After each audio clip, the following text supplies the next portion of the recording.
In today's story, we follow Jasmine Collins, a successful CEO who faces an unbelievable situation when her paid first-class seat is stolen by another passenger.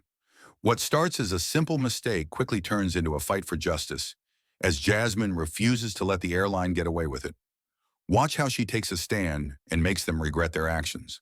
Jasmine Collins had worked tirelessly to build her career, but as she boarded the flight home, she never expected her next battle would be in the seat she had paid for.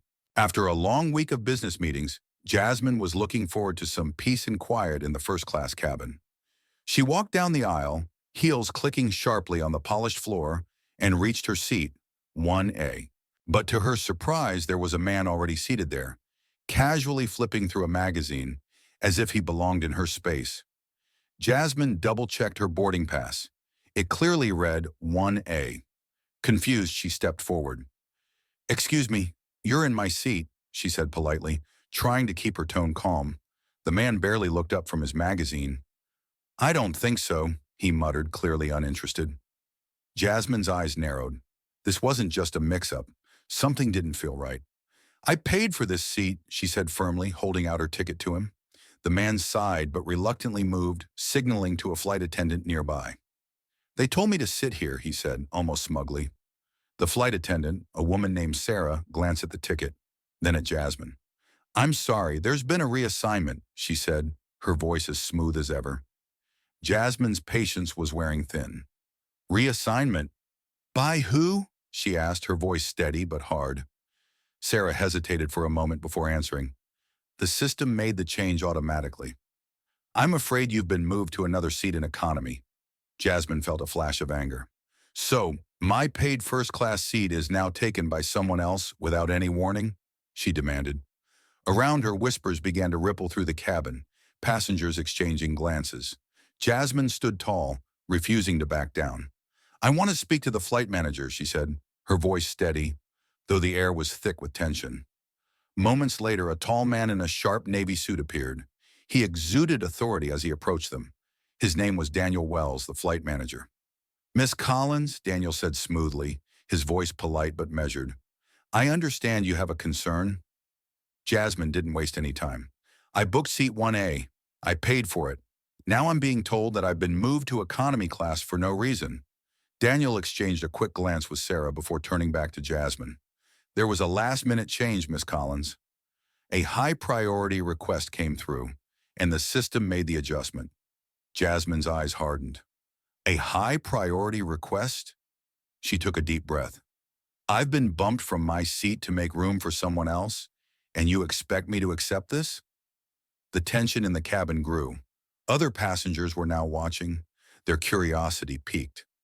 Jasmine could feel their eyes on her, the weight of their gaze pressing down on her. Daniel's eyes flicked nervously to the man in 1A, who was sitting with a smug look on his face. "Miss Collins, if you would just take your assigned seat in economy, this could be resolved quickly." Jasmine's stance remained firm. "Number, I want my seat back, or I'll make a call." Daniel looked at her in surprise. "Call who?" he asked, though he had an idea of where this was going. Jasmine's lips curled into a cold, confident smile. "I'll call corporate. Trust me, you don't want this getting out."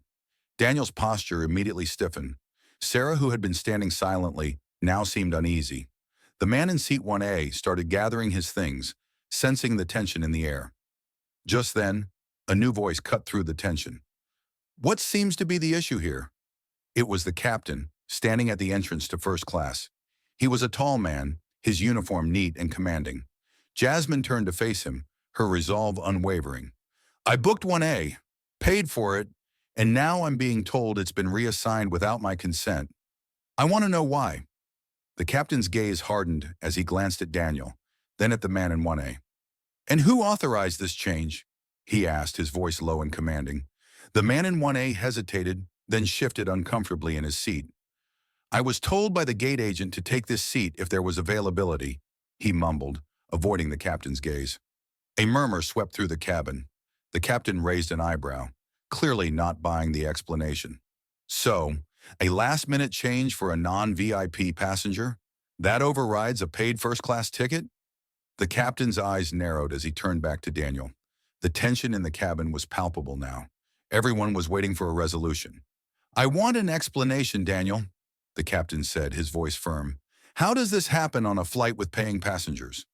Daniel shifted uncomfortably, glancing at the man in 1A, who was now visibly uneasy, his confidence faltering.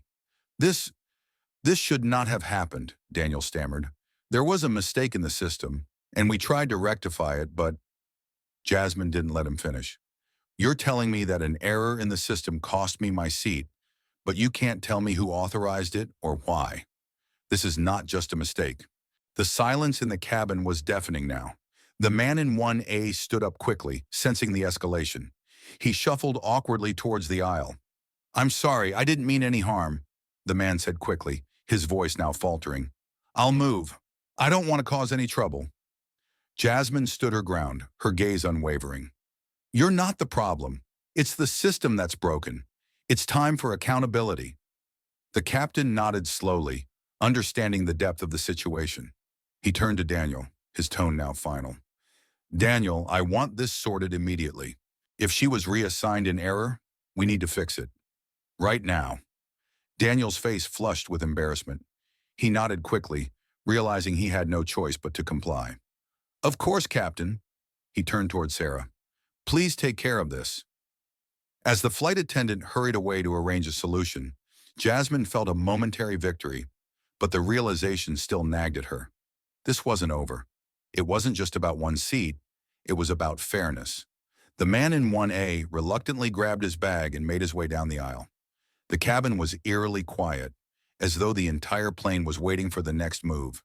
Jasmine sank into her rightful seat, the plush cushions feeling more like a symbol of her resilience than a mere comfort. As the plane cruised smoothly through the clouds, Jasmine couldn't help but wonder how many others had quietly been overlooked, forced into uncomfortable situations without ever speaking up. She was determined now. This wasn't just her fight. It was for every person who had been pushed aside, ignored, and silenced by a system that only cared about convenience. Jasmine grabbed her phone and typed a message to her team. "We need to talk. It's time to expose the system that's been failing us." Her battle wasn't over. It was just beginning, and soon the world would know the truth. As the hours passed, the mood in the cabin slowly began to settle. But Jasmine's mind was still racing. The victory felt hollow. She had reclaimed her seat. But what about everyone else? She glanced around, observing the subtle shifts in the passengers' behavior. Some had returned to their conversations, others to their screens, but all had witnessed the drama unfold. But Jasmine wasn't done. This wasn't just about making a fuss. It was about exposing a problem that was much larger than one misassigned seat. It was about a broken system that needed to be fixed. She reached for her phone again, her fingers hovering over the screen as she composed a message to the airline's customer service team. "I need answers. This is not just an isolated incident. I've been wronged and so have others. This needs to be addressed." As she hit send, a calm resolve settled over her. She was ready to take this to the next level. But even as she felt a sense of control, she couldn't shake the nagging feeling that this was just the tip of the iceberg. As the plane finally began its descent into their destination, Jasmine noticed the change in the atmosphere. It was as if the weight of the moment had left an imprint on everyone aboard. The captain, who had been quiet throughout most of the flight, made his way through the cabin, stopping briefly to check on passengers. When he reached Jasmine's seat, he gave her a nod of approval. "Miss Collins," he said softly, "I've spoken to the higher-ups. They are aware of the situation, and an internal review is being launched." Jasmine nodded, a slight sense of satisfaction washing over her. This wasn't the resolution she had hoped for, but it was a start, and sometimes that was all you could ask for. As the captain moved on, Jasmine turned her attention to the man in 1A, who had now returned to his seat in economy, looking a bit embarrassed. He avoided her gaze, clearly uncomfortable. But Jasmine didn't feel sorry for him. The real issue wasn't the man. It was the system that allowed this to happen, and she was determined to make sure it didn't happen again. The plane touched down, the wheels screeching against the tarmac. As the passengers began to stand and collect their things, Jasmine was already thinking ahead. This wasn't just one battle. It was the first of many. She opened her laptop, her fingers quickly flying over the keys, as she typed the first draft of an email to the airline's corporate headquarters. "This is just the beginning," she typed. "It's time for real change. I won't stop until every passenger is treated with the respect they deserve." The following week was a blur for Jasmine. After sending that email, she felt an overwhelming sense of urgency. She wasn't sure how the airline would respond, but she knew this battle was far from over. Her inbox was flooded with messages from fellow passengers who had witnessed the incident. Many shared stories of their own experiences with unfair seat reassignments and mistreatment. "I've had this happen to me before, and I stayed silent. I should have said something," one email read. "Your story gave me the courage to speak up." Jasmine read each email carefully, feeling a growing sense of solidarity with people she had never met. It was clear she wasn't alone in this fight. The airline had yet to respond to her message, but she knew their silence was part of the problem. They were hoping she would give up, hoping the issue would fade into nothing. But Jasmine wasn't backing down. Every day she spent researching, writing, and preparing for the next steps. She knew that this wasn't just about her, it was about making sure this didn't happen to anyone else. She made a decision. It was time to take this public. She contacted a few journalists she knew from her network, sharing her story and the testimonies of the other passengers. Within days, her story was all over social media. Hashtags like Chamri Seat for Justice and Diner Airline Accountability began to trend. People from all walks of life joined the conversation, sharing their own experiences. Jasmine felt a surge of empowerment. Her voice was now part of a much larger movement, and the conversation was shifting. The airline could no longer ignore the growing public outcry. In a bold move, she decided to hold a press conference. She would stand up in front of the media and demand real answers. The world was watching, and she wasn't going to let the airline get away with this. The day of the press conference arrived. Cameras flashed as Jasmine stepped onto the stage. Calm but determined, she began her statement, her voice unwavering, her message clear. "This is not just about a seat," she said, her gaze sweeping across the crowded room. "This is about a system that thinks it can get away with mistreating passengers, and I'm here to say no more." The room was silent as she spoke, every person in that space hanging on her words. And when she finished, the media erupted into questions, the air thick with anticipation. Jasmine took a deep breath, knowing that the fight was just beginning. She couldn't afford to stop now. This was bigger than one flight, bigger than one seat. It was about accountability. The world was watching, and Jasmine was ready to show them that no injustice, no matter how small, should ever go unchallenged. The press conference had ignited something in the public. Social media was abuzz with posts, debates, and hashtags. Jasmine's name had become synonymous with standing up against corporate injustice. But while the support was overwhelming, the pressure was mounting. The airline had gone silent after the conference, but their silence spoke volumes. The media was no longer asking polite questions. They wanted answers. Jasmine knew that the next few days would be crucial. This wasn't just about pushing for answers anymore.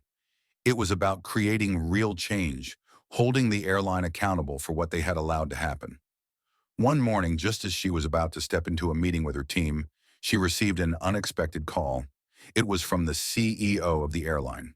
"Miss Collins, I believe it's time we have a real conversation." The CEO's voice came through the line, smooth and calculated. Jasmine leaned against her desk, eyes narrowing. She had been expecting this call, but now that it was here, she didn't know what to expect next. "I'm listening," she said, her voice steady, refusing to show any hint of vulnerability. The CEO's tone shifted, becoming more conciliatory. "I understand you've raised some important concerns, and I want to assure you we're taking them seriously. But Miss Collins, we need to find a resolution here." Jasmine didn't flinch. "I'm not looking for a resolution for me. I'm looking for a solution for everyone who's been affected. I'm not going away until you fix this." There was a long pause on the other end, and when the CEO finally spoke again, his voice was lower, almost defeated.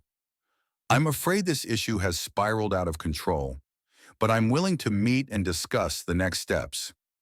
Jasmine paused before responding, weighing her words carefully. "I'll meet you, but make no mistake, I'm not doing this to negotiate. I'm doing this to ensure this never happens again. The call ended, and Jasmine took a deep breath. This was it, the moment she had been waiting for. She was about to take on the very people who had let this injustice happen. As she prepared for the meeting, Jasmine couldn't help but think about all the lives affected by the airline's choices.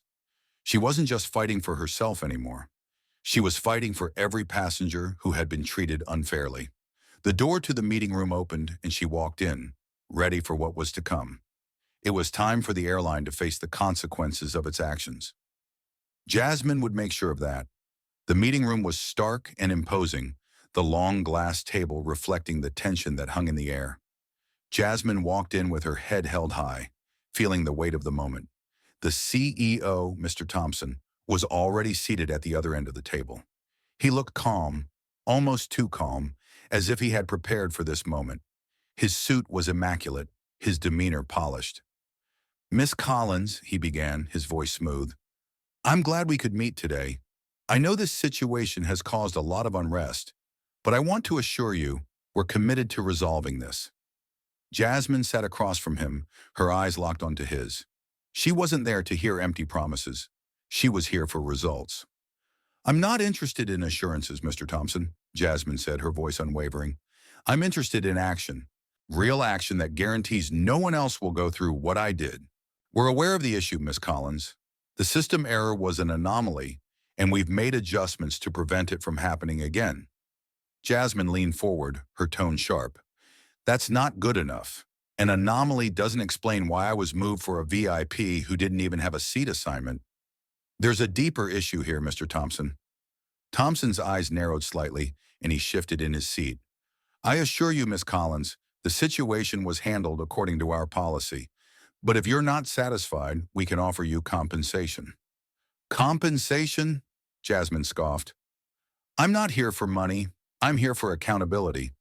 I want a full investigation into how this happened and what steps are being taken to ensure this never happens again." For a moment, Thompson looked like he was about to argue, but he paused, collecting his thoughts. He knew this wasn't a battle he could win with words. "Very well," he said, his tone more serious now. "We will conduct an internal review and take the necessary steps. But, Miss Collins, I ask for your understanding. This isn't something that can be fixed overnight." Jasmine's eyes didn't leave his. She wasn't about to let him off the hook so easily. "I understand, but you need to understand this. If I don't see real changes, I will keep pushing. I won't stop until something is done." The room was thick with tension, both parties now fully aware of what was at stake. Jasmine wasn't backing down, and Thompson knew he had to make a choice: continue to defend a flawed system or fix it for good.